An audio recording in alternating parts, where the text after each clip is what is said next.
Jusqu'à 9h, Good Morning Business.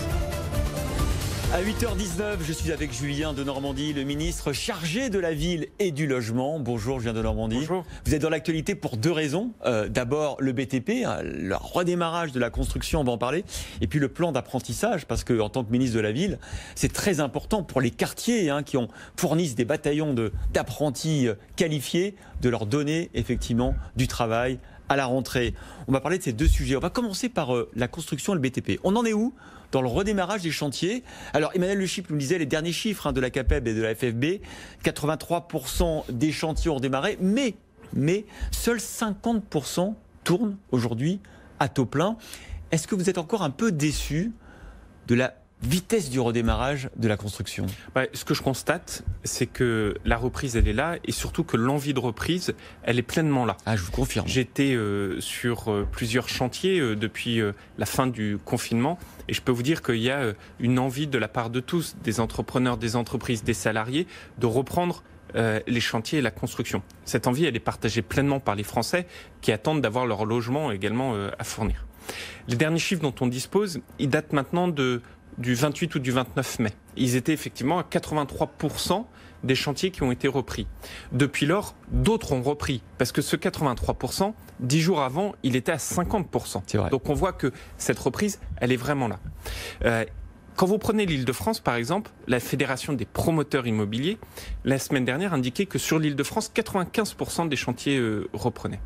Maintenant, on a un défi principal, c'est notamment les chantiers de petite taille avec les artisans. Ouais. Et moi, je le dis très clairement aux Français, il faut faire confiance aux artisans. Il faut faire rebosser les artisans. Il ne faut pas craindre que pour des raisons sanitaires, de faire venir des gens chez vous, par exemple, pour des chantiers. Exactement. Et ce qu'on a réussi à faire pour les chantiers de grande taille, c'est-à-dire un guide sanitaire avec des mesures qui permettent de reprendre la construction et ces chantiers-là, on l'a fait aussi pour les chantiers de petite taille avec les artisans. Les artisans. Est-ce que vous sentez encore des réticences des Français de faire revenir des artisans chez eux? Ça peut arriver. En tout cas, ce qu'on constate, c'est que pour les artisans, c'est parfois plus dur. La CAPEB et son président Patrick Liebus fait un boulot formidable.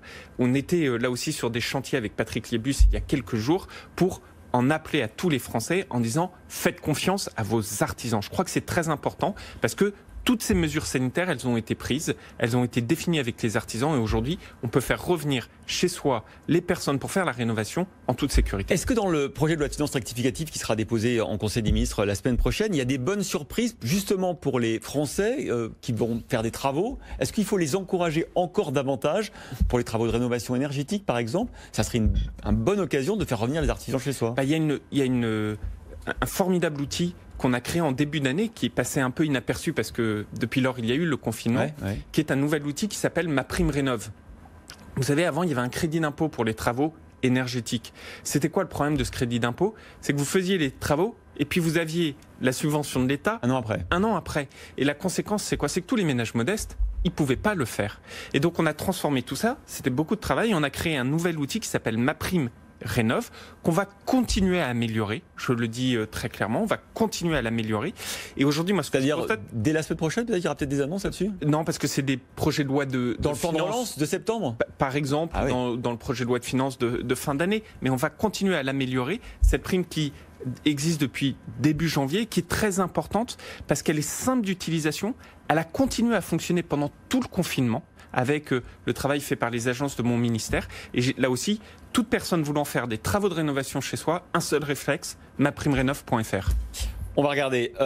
Les professionnels du bâtiment, on a obtenu un document du secteur, de la Fédération française du bâtiment, qui nous dit toutes ces mesures sanitaires qu'on nous a imposées, ça a un surcoût. Ils évaluent ce surcoût à 11 milliards d'euros. Ils disent c'est compliqué de répercuter ça sur les promoteurs, sur les clients. Et en tout cas, pour nous, ça va nous coûter 8 milliards d'euros. Il faut que Julien de Normandie nous fasse un chèque de 8 milliards d'euros pour compenser. Est-ce que vous allez faire ce chèque? Ce qui est sûr, c'est que ce sujet des surcoûts, il est important. Ça n'a pas été le seul. On avait d'abord les questions sanitaires. On avait ensuite beaucoup de questions juridiques. On a passé 3 textes juridiques depuis le début du confinement. Et aujourd'hui, on a cette question des surcoûts. qu'est-ce qu'on fait avec les professionnels? On s'est mis d'accord sur un ensemble de documents pour permettre, projet après projet, de déterminer qui prend en charge ces surcoûts. Quand le maître d'ouvrage est public, par exemple, moi j'ai donné instruction, parce que je pilote beaucoup d'établissements publics d'aménagement, que l'ensemble de ces établissements publics puissent faire preuve de bienveillance, d'ouverture pour que des solutions soient trouvées. Et donc d'augmenter un peu la rémunération des fournisseurs. De répartir le surcoût. Il n'est pas évidemment, il n'est pas normal que les surcoûts ne soient pris en charge que par certains. Donc on a mis en place un cadre pour faire en sorte que le maître d'ouvrage puisse, par exemple lorsqu'il est public, prendre en charge une partie de ce surcoût.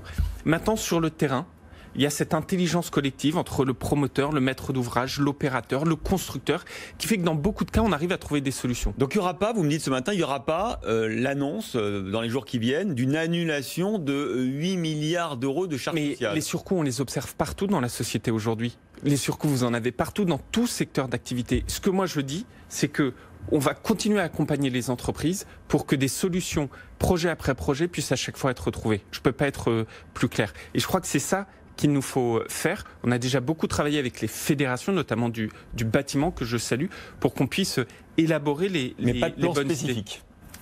Il y a des plans spécifiques sur le bâtiment. Je vous donne un exemple. C'est quoi le défi aujourd'hui du bâtiment ? C'est de faire en sorte que les commandes nouvelles repartent. Oui. Et je tiens à le dire, parce que souvent j'ai été critiqué sur ce sujet. Avant le confinement, on a eu les chiffres de la construction et du logement. Ils étaient en très forte hausse, après plusieurs années où c'était difficile. On avait remis la chose droite et ça y est, c'était en très forte hausse. Le confinement arrivant, évidemment qu'il y a moins de projets qui ont été lancés. Mon défi aujourd'hui, il est de relancer tous ces projets. Et quand dans le prochain loi de finances, il y a une dotation très forte pour les collectivités locales, c'est-à-dire pour la commande publique, ça va dans le bon sens. Vous souhaitez qu'elle utilise cet argent pour...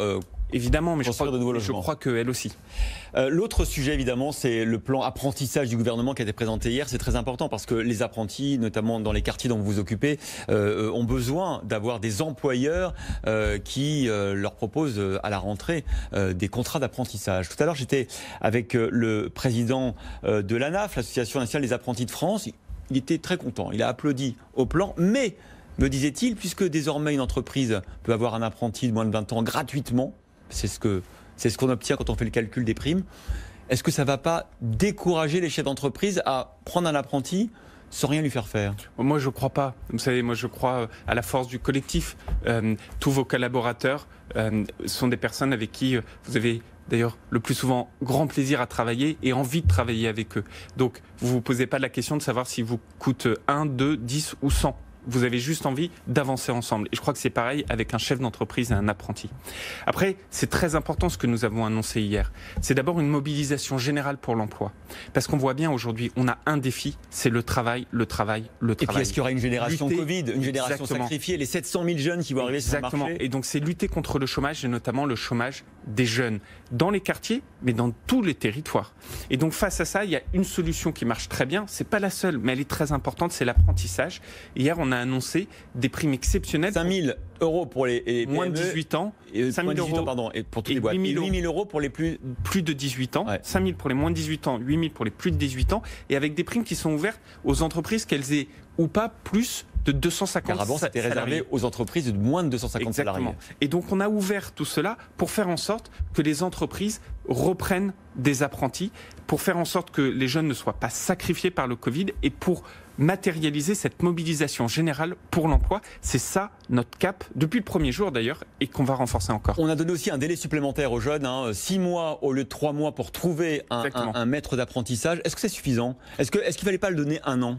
On verra, mais je crois on verra. Non, mais enfin, on verra. C'est pas moi qui pilote ce dossier-là, mais ce que je veux dire, c'est qu'on verra si ça marche. Vous savez, ces décisions qui ont été prises par le gouvernement avec les partenaires sociaux, elles font suite à des consultations. Muriel Pénicaud connaît très très bien ce sujet, et j'imagine que cette décision a été prise parce que justement les CFA, les centres de formation d'apprentis, se sont mis d'accord avec la ministre sur ce sujet.